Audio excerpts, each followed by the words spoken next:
Hello, dear students. I am Assistant Professor Rushalia here, and in today's session of MSc Part 1 Microbiology, we are going to learn about gluconeogenesis.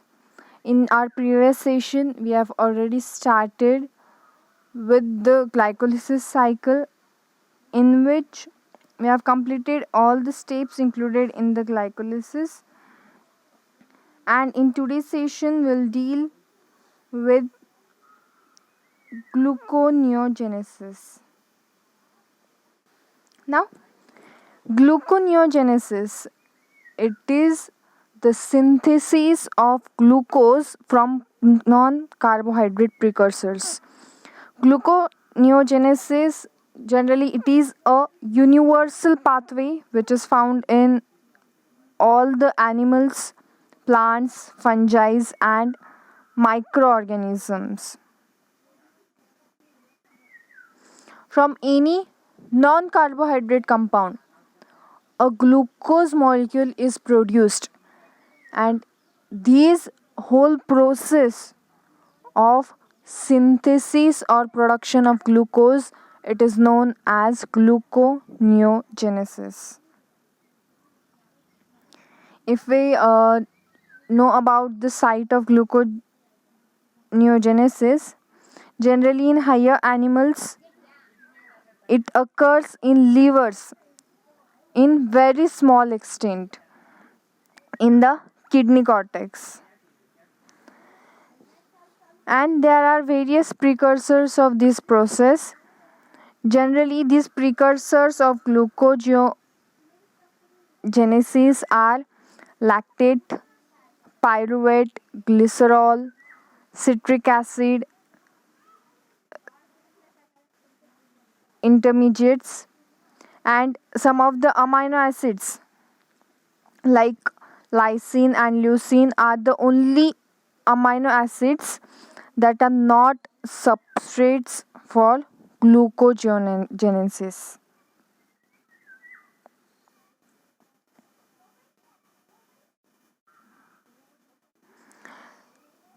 Now, the gluconeogenetic pathway, it generally occurs, or in this pathway generally the conversion of pyruvate into glucose is carried out. Just like glycolysis cycle in last session which we have studied in detail, all the processes in the glycolysis cycle are repeated in gluconeogenesis, but it is not the exact reversible process of glycolysis. In glycolysis, we produce pyruvate from glucose. Vice versa, in gluconeogenesis, we produce glucose from the pyruvate molecule. We'll study this whole process of conversion of pyruvate into glucose in detail one by one. Generally, it includes 7 important steps. And although the glycolysis and gluconeogenesis, it shares several steps, but these pathways are not simply the reversible of each other. Generally, it includes 7 steps which are catalyzed by same enzymes used in glycolysis process. If we carry out the comparison of glycolysis and glucogenesis, generally including 7 steps, there are 3 steps of glycolysis cycle which are irreversible, or they are non-reversible steps of glycolysis, and these irreversible steps are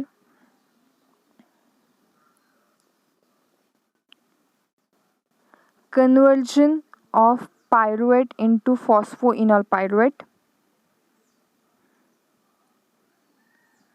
fructose 1,6 bisphosphate is not converted into fructose 6 phosphate, and glucose 6 phosphate is directly converted into glucose. This conversion of glucose to glucose 6 phosphate, it is catalyzed by the hexokinase enzyme.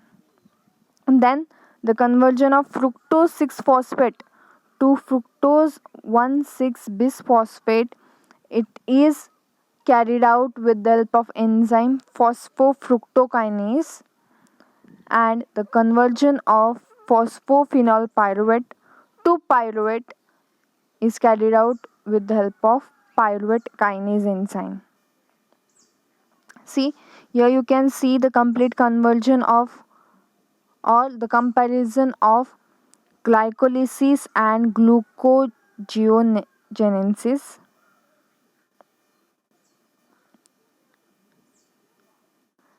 All the processes of glycolysis and gluconeogenesis are similar, only there are differences at 3 points, that is, the first reaction, conversion of glucose 6 phosphate to glucose, then the third reaction, conversion of glucose 1,6 bisphosphate to fructose 6 phosphate, and the direct conversion of pyruvate to phosphoenol pyruvate. There are only these three irreversible steps in the gluconeogenesis which makes it different from the glycolysis cycle.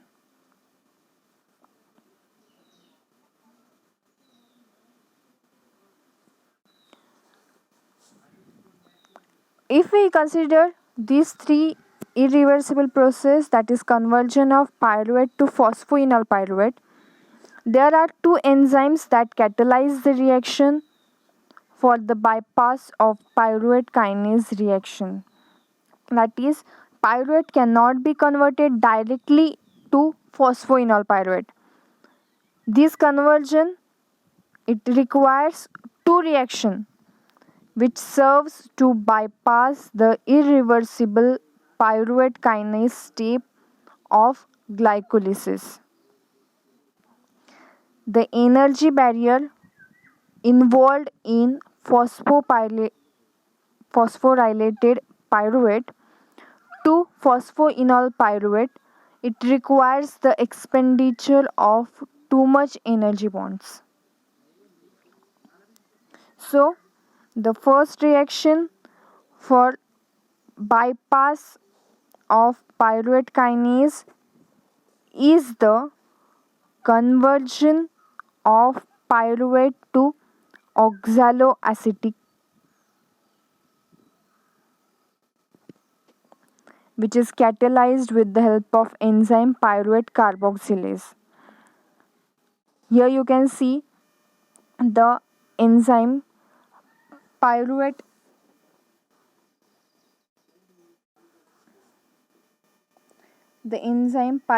carboxylase, it carry out the first reaction in which the pyruvate is converted to oxaloacetate.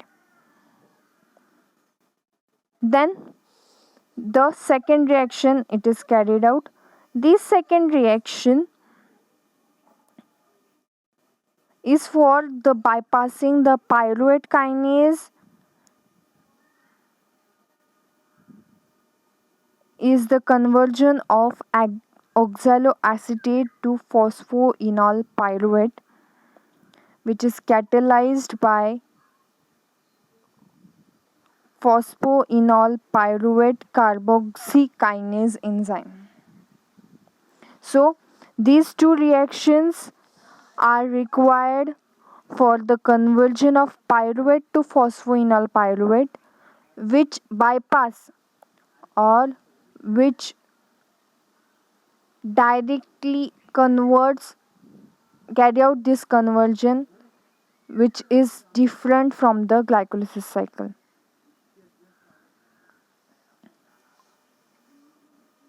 Then in the next step, fructose 1,6 bisphosphate, it is converted to fructose 6 phosphate.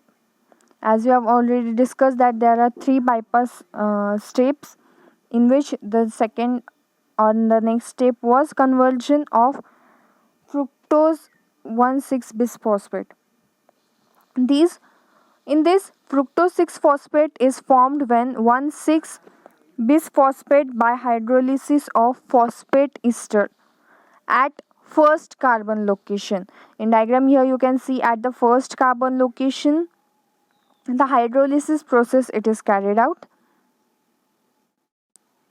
and it is the exergonic hydrolysis process in which fructose 1,6 bisphosphate plus H2O are required by the expenditure of energy. It is converted to fructose 6 phosphate with the help of enzyme phosphofructokinase. Then the next step was, or the next bypass process was, glucose 6 phosphate is converted to glucose molecule.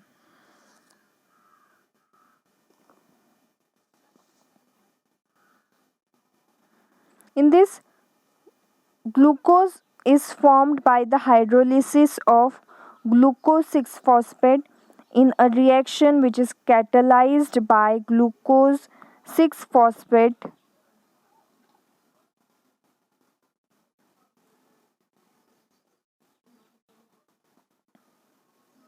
here. Once it is converted, this conversion it is generally carried out in the cytoplasmic membrane or at cytoplasmic site.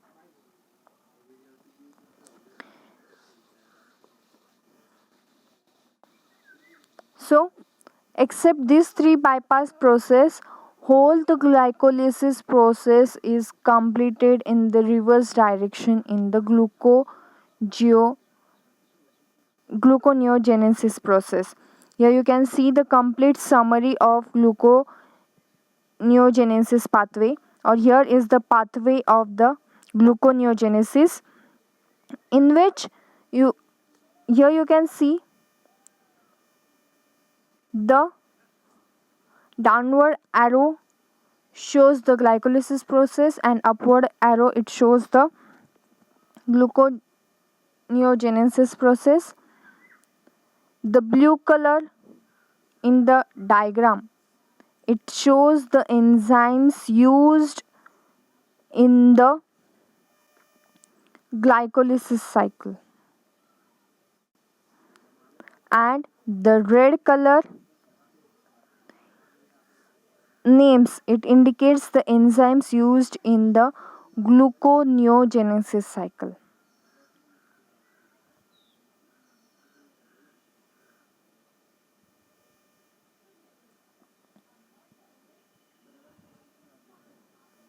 So here what happens, the pyruvate is first converted into oxaloacetic acetate with the help of pyruvate carboxylase enzyme. Then oxaloacetate it is converted to phosphoenol pyruvate with the help of phosphoenol pyruvate carboxykinase enzyme. Then it is converted to 2-phosphoglycerate with the help of enolase enzyme. These 2-phosphoglycerate it is converted to 3-phosphoglycerate with the help of phosphoglycerate mutase enzyme. After this conversion, with the expenditure of energy, these 3-phosphoglycerate it is converted to 1,3-bisphosphoglycerate with the help of phosphoglycerate kinase enzyme, and then it is converted to glyceraldehyde 3-phosphate. Once this conversion it is carried out, glyceraldehyde 3-phosphate it is converted to fructose 1,6 bisphosphate. These fructose 1,6 bisphosphate with the help of phosphatase enzyme it is converted to fructose 6 phosphate. fructose 6 phosphate undergoes isomerization and it converts into glucose 6 phosphate, and finally the product of gluconeogenesis cycle is produced, which is your glucose molecule. So this is the complete cycle of gluconeogenesis. So here we have completed with the complete cycle of gluconeogenesis. In the next session, we will study in detail about the regulation of gluconeogenetic pathway. Thank you.